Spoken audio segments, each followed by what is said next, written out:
Welcome back. Since the Mummies Parade, which took place in April 2021, and when the whole world were mesmerized in front of screens, and when they were very much astonished and they fell under the magic of our ancient Egyptian civilization, now we feel that, oh, what we will do in the inauguration ceremony of the official inauguration of the gym or the Grand Egyptian Museum. Should it last for several days? How it can be coping with the magnificent museum we are going to give as a gift to humanity? Let's discuss this with our guest via phone, Mr. Yehya Abdul, our tourism expert and tourism consultant. Thank you very much for being with us, sir, and a very good morning. Thank you, Mr. Amin, and have a good day for you. Sir, inshallah, we are going to officially inaugurate the Grand Egyptian Museum on the 3rd of July. And now there are many things to do, a lot of homework, and a lot even of suggestions how we can celebrate together with the whole world this magnificent museum, which is going to be the largest worldwide dedicated to one civilization, which is the ancient Egyptian civilization.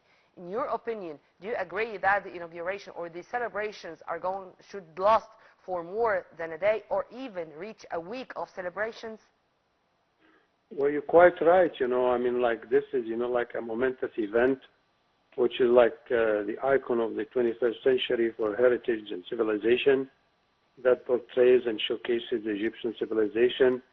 So, like this is a, like a momentous event. So it should be dedicated at least like about the opening, in my opinion, could go like about for 1 or 2 weeks at least.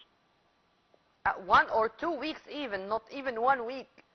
No, because really you have, like a very, like a long list of kings, presidents, celebrities, like authorities worldwide that you would like to invite, and this, like has to be stretched because this museum, like is developed, like for eternity.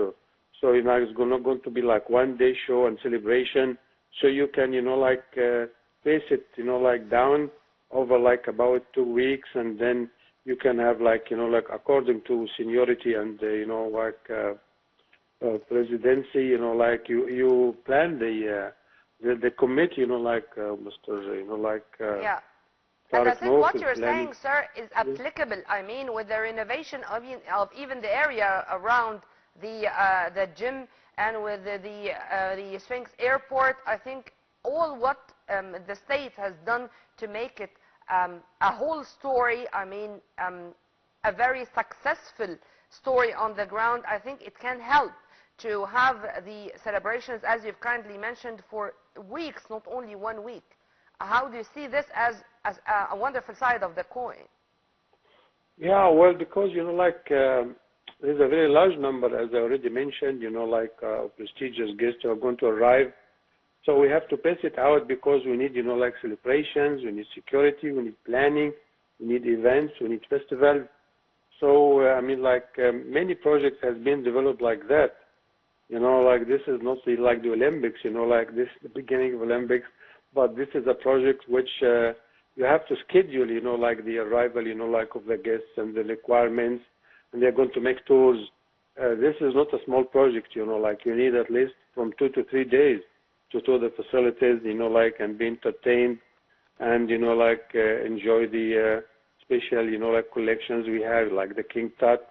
And there are many, I mean, like, surprises going to be on display when we have, like, the VIP, like, and the senior, like, visitors are going to come and share with us, like, the joy of opening this great pier. And the soft opening, which took place last October, I think it had given us even a hint about how the world is going to receive the full inauguration or the official inauguration of the gym. And as I said also in my intro, it's going to be the largest museum dedicated to one civilization. How do you see, sir, the way the world really received the soft opening, and how this is going to have a positive impact on the official opening? Well, like the soft opening really was highly appreciated, like worldwide, because for some, like 2 or 3 years, the whole world was lining up, like expecting the opening of the museum is going to be like last year. But of course, we have like to complete, some departments to be done, perfectly, and that's why the delay. And many like media, like the travel media worldwide, like they were lining up to come and write, and cover stories for their audiences worldwide. That's why this is going to be like a great exhibition and the expectancy of the whole world. So inshallah, this is going to be like very, exciting project and opening when we have the visitors coming by July 3rd, inshallah. And as far as I know, and you please correct me if I'm wrong, that UNESCO awarded the gym with the Prix Versailles award for being one of the world's most beautiful museums for 2024, despite the fact that it was not officially or fully inaugurated until then. And I think this is also another sign which is saying how the world is going to receive this museum. This is quite true because, the project has been developed for the past 20 years and, jointly, financed by Egypt and Japan and the whole world, including the UNESCO, the UN, WTO is involved, with the development of the project because it houses unique collection of 100,000 artifacts, the whole collection of King Tut, and it has sophisticated laboratories for restoration and rehabilitation of antiquities, which world museums come to Egypt to support them in upgrading their collections. In addition to act as a leap in our tourism sector in general, I think also the gym is really having other jobs. I mean, to preserve our cultural heritage and to act as an educational institution for students who are interested in students and researchers, to be accurate, interested whether in Egyptology, in our history, in our ancient Egyptian civilization, you name it.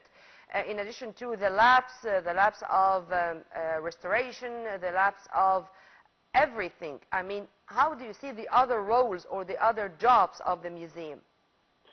Well, really, it's not only a museum that houses, artifacts, of antiquities and archaeology, because as you mentioned, it's the first time in Egypt we have a children's museum. It's a sophisticated one that has, rooms, and halls for arts and crafts where children can come, learn about the past civilization of Egypt and practice and gain experience.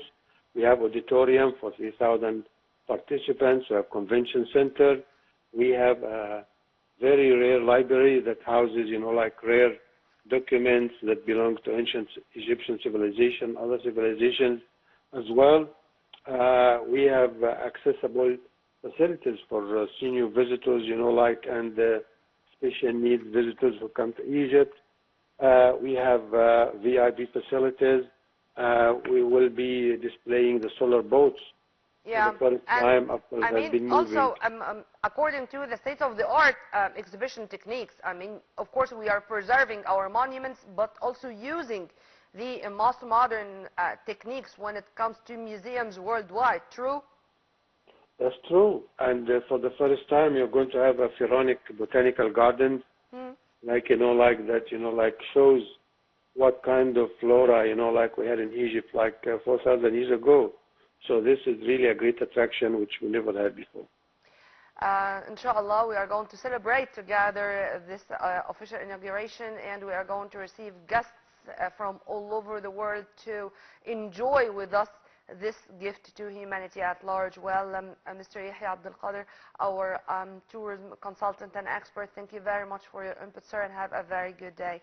And by this, we come to the end of our episode. Stay tuned on Nile TV International always for more. Many thanks for watching. This was Nurina Abdul Rahman.